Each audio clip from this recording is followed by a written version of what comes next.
Aero Squadron. In the presence of the Raksha Mantri and Air Chief at the Ambala Air Base in Haryana, Rafale is India's first major acquisition of fighter planes in 23 years after the Sukhoi jets were imported from Russia. Rafale fighter jets are capable of carrying a range of potent weapons. European missile maker MBDA's Meteor, beyond visual range air-to-air missile, and Scalp cruise missile will be the mainstay of the weapons package of the Rafale jets. Also joining the ceremony would be our very own Tejas. The HAL Tejas is an Indian single-engine, fourth-generation multi-role light fighter designed by the Aeronautical Development Agency in collaboration with Aircraft Research and Design Centre of Hindustan Aeronautics Limited for the Indian Air Force and the Indian Navy. On this occasion, water cannon salute would be given to the Rafale, and the cherry on the cake would be a spectacular display by the Sarang helicopters. Capable of carrying a range of potent weapons including the Meteor and Scalp missile, Rafale truly personifies the motto of Indian Air Force, touch the sky with glory. With cameraman Sumit and Raj, this is Vishal Beristo, DD News, Ambala Air Force Station. तो Rafale की धमक आज पूरी दुनिया सुनेगी। जो भारत का Rafale की धमक है, जो वायुसेना के जिस तरह से शक्ति, जो उसकी ऊर्जा, उसका ओज जिस तरह से बढ़ेगा, वो भी आज दुनिया देखेगी। और इस पूरे कार्यक्रम को आज हम आपको लाइव दिखाएंगे और साथ ही साथ आपको बताएंगे कि राफेल विमान के वायुसेना में इंडक्शन से क्या कुछ फर्क पड़ेगा, आखिर क्यों इस विमान को लेकर के इतनी बातें कही जा रही हैं, आखिर क्या कुछ फर्क डालेगा इसका वायुसेना में आना, इसका इंडक्ट होना, और किस तरह से जो हमारी वायुसेना है उसकी मारक क्षमता, उसकी शक्ति, उसका पराक्रम और बढ़ जाएगा। क्योंकि शस्त्रों का, हथियारों का, और ख़ास तौर पर जब हम बात वायुसेना की करते हैं तो उसमें विमानों का उपयोग बहुत ज़रूरी है और बहुत ज़्यादा उससे महत्व बढ़ जाता है और फ़र्क भी बहुत ज़्यादा पड़ता है। All right, let's talk more about it with our correspondent Vishal Baristo, who will get us more details on that. Vishal, in today's times, the might of a nation is evident, is judged by the might of its armed forces. I would want you to let us know more. Even as we speak, we show the visuals of the airbase to our viewers, and this induction ceremony is expected to begin in a short while from now. But I would want you to acquaint with us how important is this acquisition and is this induction for the Indian Air Force. These fighter jets are are India's first major acquisition of the fighter jets in the past, say, more than 2 decades. So how much of more teeth will these fighter jets provide to the Indian Air Force? Well, Priti, as you have rightly said, that the might of the nation depends on the might of its security forces, defense forces, and it truly personifies. Rafale, the induction of Rafale has given great strength added to the already powerful Indian Air Force. The timing is very important because the timing of induction is very, very important. And France has been an important ally of India as far as the defense partnership is concerned. We have had the Jaguar and Mirage from them, and now Rafale, 5 of them would be inducted. In fact, it has been a long journey for Rafales from Mont-de-Marsan, the French air base, where the 6th edition of Garuda, the joint exercise between... Yes, Vishal, please continue.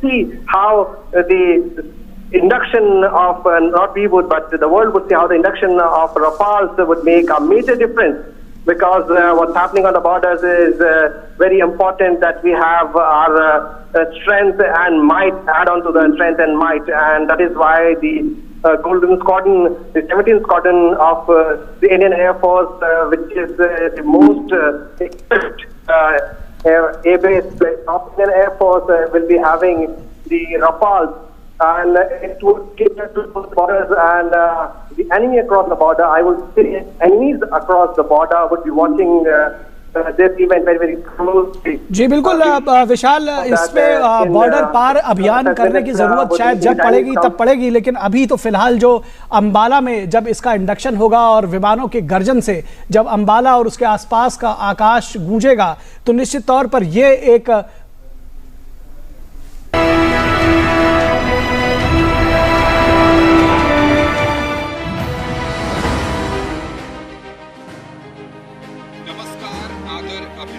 आभार।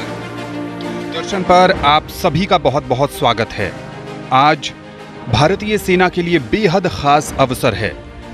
देश के रक्षा मंत्री माननीय Rajnath Singh 5 Rafale लड़ाकू विमानों को औपचारिक रूप से आज भारतीय वायुसेना में हरियाणा के इसी अंबाला एयरबेस पर एक समारोह में शामिल करेंगे।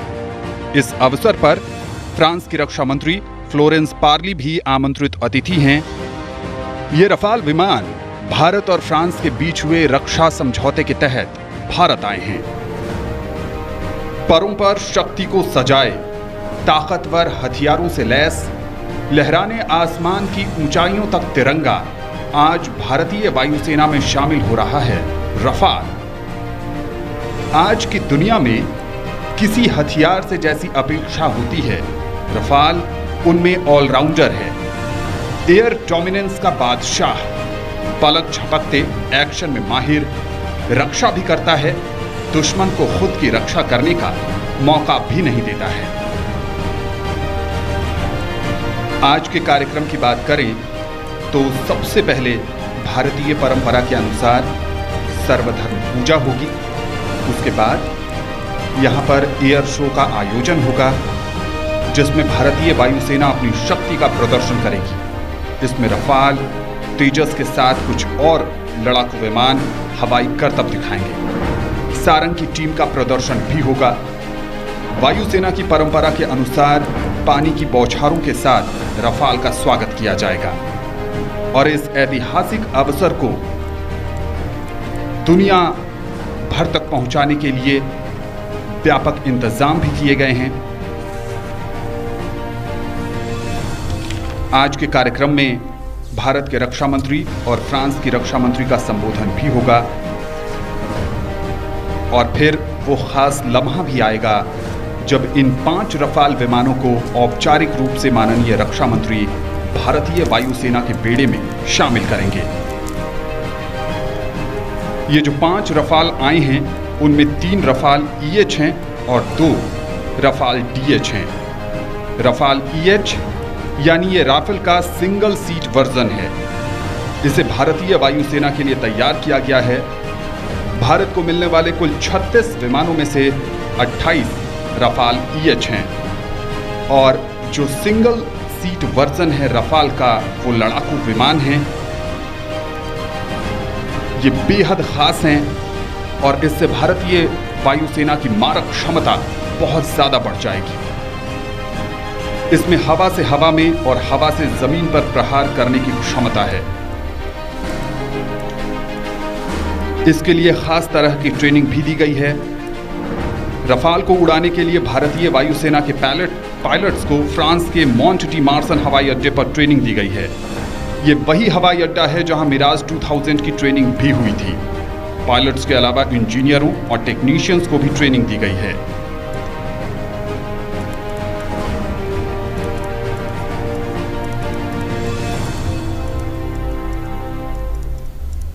रफाल के इतिहास की बात करें तो 4 जुलाई 1986 को डेमो के लिए पहला रफाल बना था। 18 मई 2001 को रफाल फ्रांस की सेना में पहली बार शामिल हुआ। भारत दुनिया का चौथा देश है जिसके पास अब रफाल की ताकत है। इससे पहले फ्रांस, मिस्र और कतर की वायुसेना का ये हिस्सा है।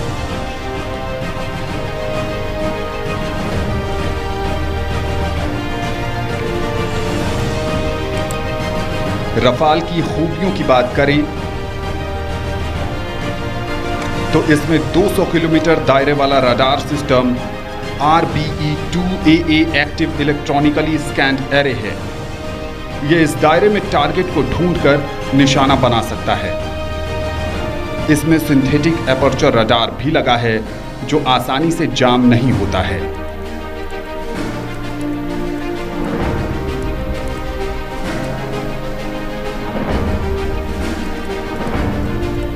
इसमें हवा से हवा में और हवा से जमीन पर प्रहार करने की क्षमता है।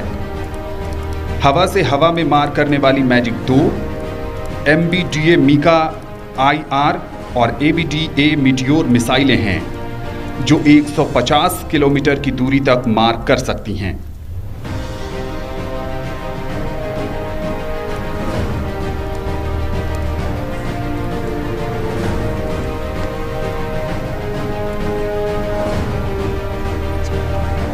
और माननीय रक्षा मंत्री राजनाथ सिंह का आगमन अंबाला के एयरबेस पर हो चुका है।